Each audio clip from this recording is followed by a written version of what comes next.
чумата пее своята зла песен, а вятърът ни напомня за черен, за черно бесило, за плач и болка от загубата на най-величавия син в историята ни, апостолът на свободата Васил Левски. Гледам очите ти, апостоле.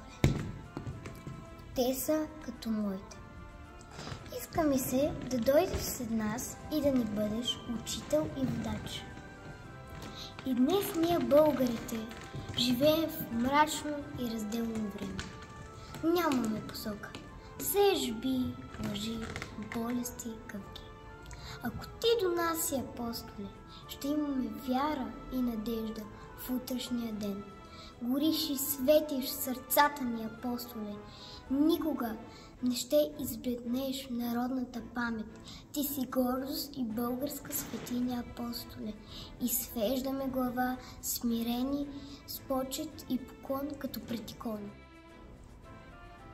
Питай, питай, апостоле, питай народа си за кривиците и гузната му съвест днес.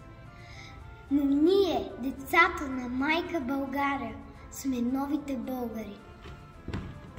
Дума, мъжка дума си даваме. Да следваме заветите ти, да сме патриоти и родолюбци като теб.